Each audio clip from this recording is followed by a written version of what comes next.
So up front during our time today, I am going to be talking about good guys and bad guys. Now, that means boys and girls, men and women.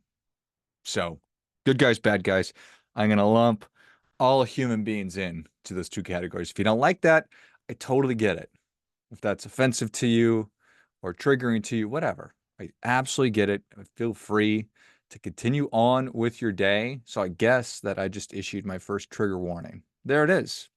There it is. So fundamentally, there's no such thing as a good guy or a bad guy. As Nietzsche famously said, the line separating good and evil passes not through states, nor between classes, nor between political parties either, but right through every human heart and through all human hearts. This line shifts inside us, it oscillates with the years, and even within hearts overwhelmed by evil, one small bridgehead of good is retained. Really powerful. So that line between good and evil, those polarities that we love so much. That's good. That's bad. Yes, no. Republican, Democrat, up, down, true, false. It's all BS because it's inside all of us. False dichotomies. But we love those polarities. We love labels because it helps our simple human brains. And this is me for sure. I'm not saying that I'm above any of this.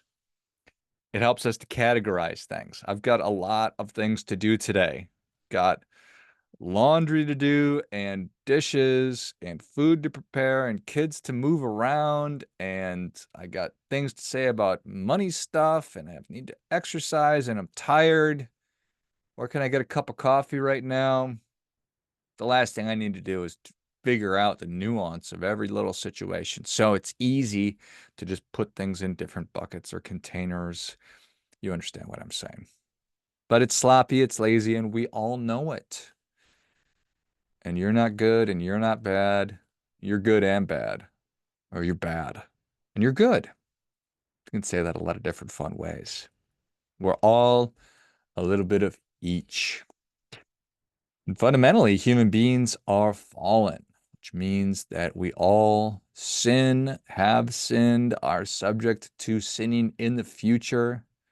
I think that the key is to strive to do and to be good, to strive, to work, to endeavor, to be and to do good. And maybe that's what I'm talking about today is being and doing. So what do you intend to do? And then what do you actually do? And what do you put more weight on? What is of greater value? Is it your intention? Is it your action? Can't we have both of these things? Do we have to have both of these things? Are they mutually exclusive? Wouldn't it be, is it good, better, best? Is it the best if I set out to do good and do it? Is it okay if I set out to do good but fall short? What if I set out to do good and just fucking ruin everything? Just trash everything. Another great saying, the path to hell is lined with good intentions.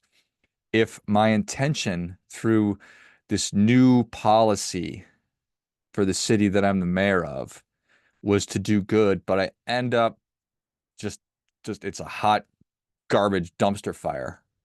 Was that okay? I intended to do well, but just things didn't really work out the way that I expected.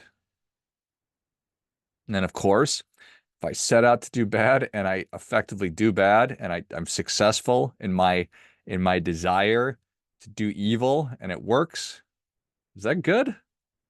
Huh. If I set out to do bad and it ends up working out really well and things go great from somebody else's perspective, is that good? I think you understand what I'm saying. It's interesting. So what do you intend to do and what you actually do? And then I think that for most of us, and ideally each of us sets out to do good. But too often we set out to do good good intentions, and then we lose the script. Sort of. So what was I doing here? What was I just saying? It's like, oh, things went off the rails pretty fast there. So it's just not as easy as good guys versus bad guys. Um, Even though we really want it to be a lot of the time. And more often than not, you think that you're the good guy. And the guy that you think is the bad guy, well, he thinks he's the good guy too. So that's weird. Like on either side of a conflict, well, there have to be two parties at least who are party to a conflict, two parties that are party to a conflict. And are they both good guys? Are they both bad guys? Yeah. Yes. That's that's the fundamental thing. You are the good guy, you are the bad guy, and your adversary is the good guy and the bad guy. Everybody's wearing a white hat and a black hat, so I guess everybody's wearing gray hats. So, have you ever have you ever seen the video, the two soldiers chatting? And it's, are we the baddies? It's a really funny video. And I imagine that go to YouTube or Rumble or wherever you watch your videos and type in "Are we the baddies?" and you are in for a real treat as these two soldiers go through a journey of self-discovery and determine if in fact they're on the right side of history or the wrong side of history. So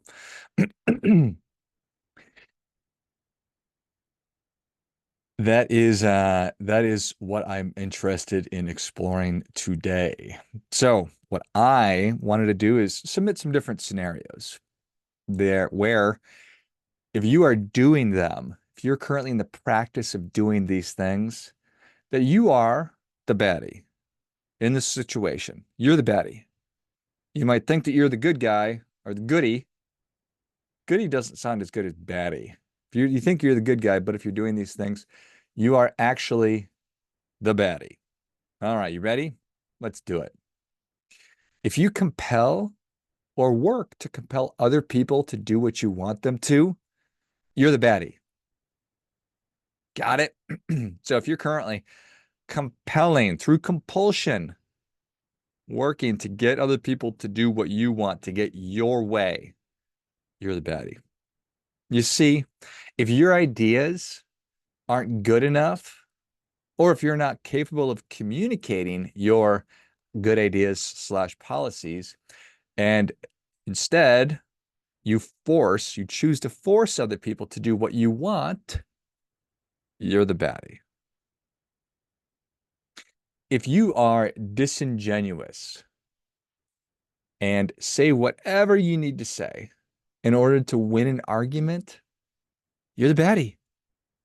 And you know this person or these people, person who's not really interested in a genuine conversation. They're not they're not entering the interaction with good faith. They're interested in winning the conversation. You're the baddie. Don't know anybody like that? Really? Just watch our politicians. Just watch our elected officials.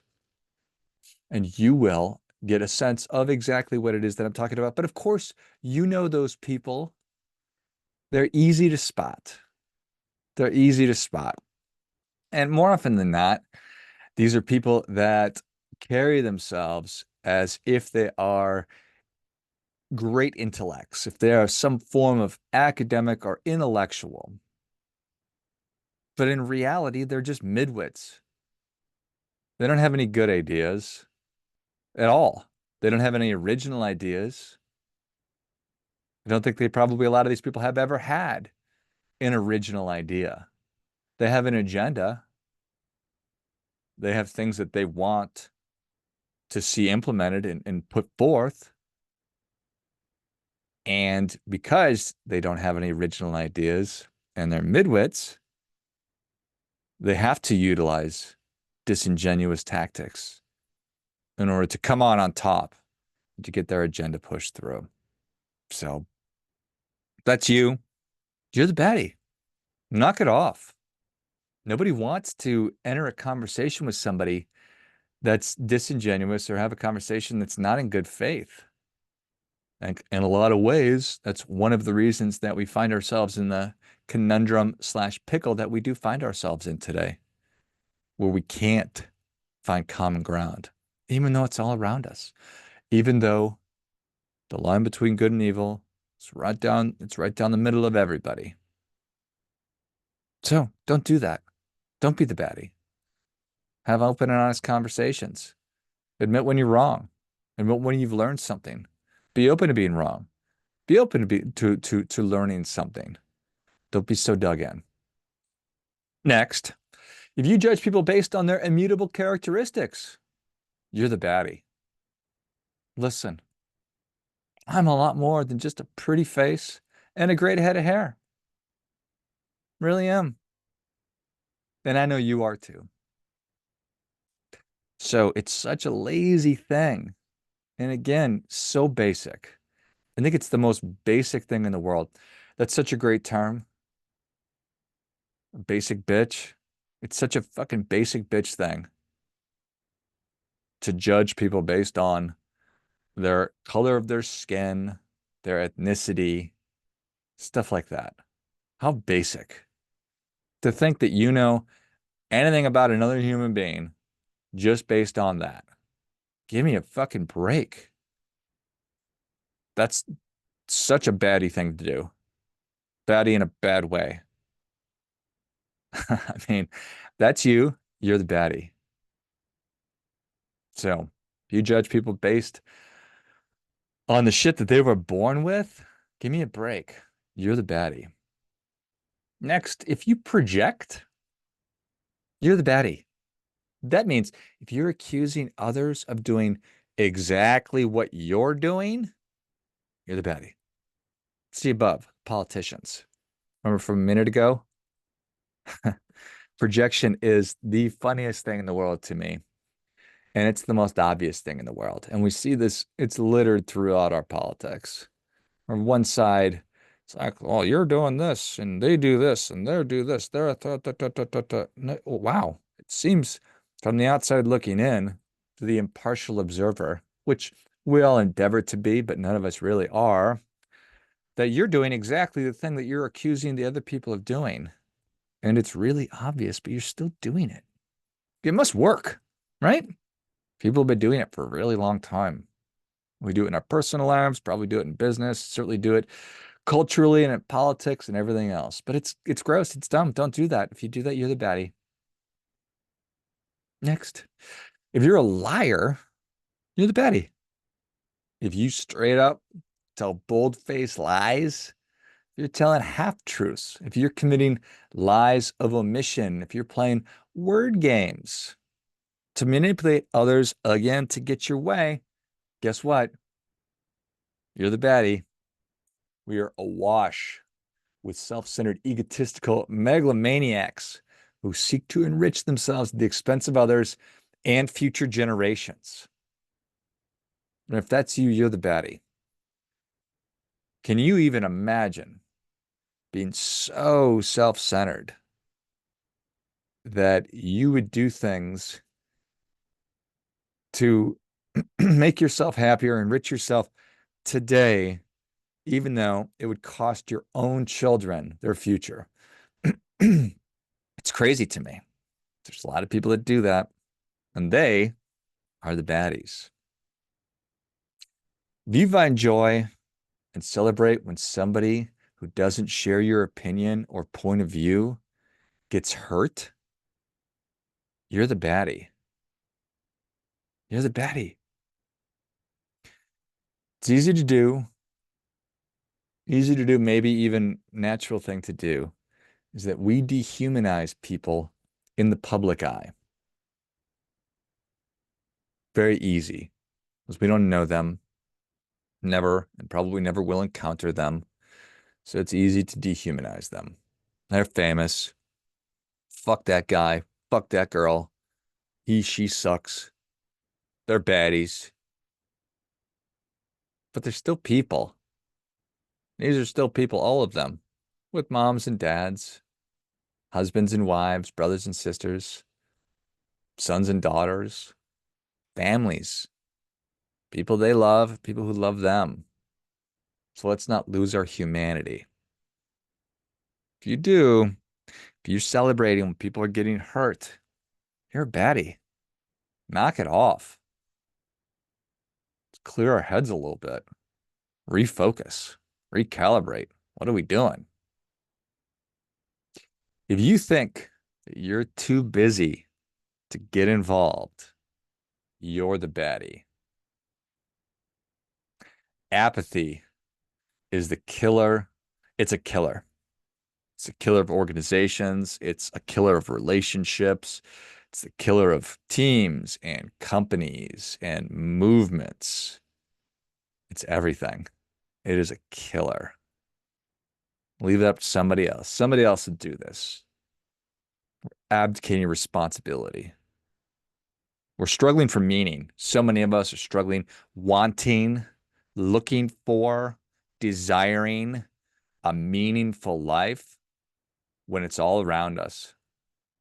Opportunities to lead meaningful lives are all around you.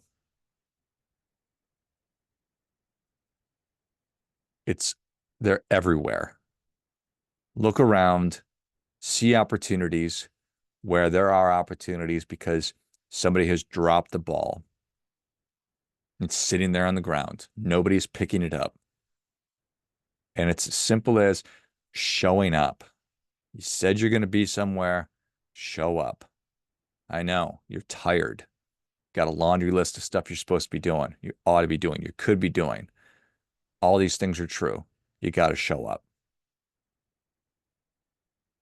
Do your part by doing your best.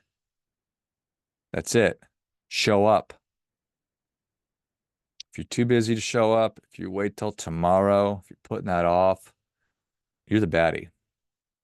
You're letting somebody else do that. Steve will do that. George will do it. Uh-uh. You pick up. You lead. You. So what do you think? What are some additional examples of this? It's a quick list, but some that just have been on my mind quite a bit. And I imagine you're as frustrated as I am by a lot of the discourse going on, by a lot of what you see going on in the world. So what do you think? I'd love to hear from you. Um, Life is not a game of perfect. None of us are perfect. Far from it. We're all flawed. We're fallible. We're fallen. That fallibility, the fallen nature of human beings, these are features. They're not bugs. The idea is to do our best, to be our best. It's being and doing, it's striving to do our best, to be our best. Like something like everything else. Two things can be true at the same time. So again, do your part by doing your best.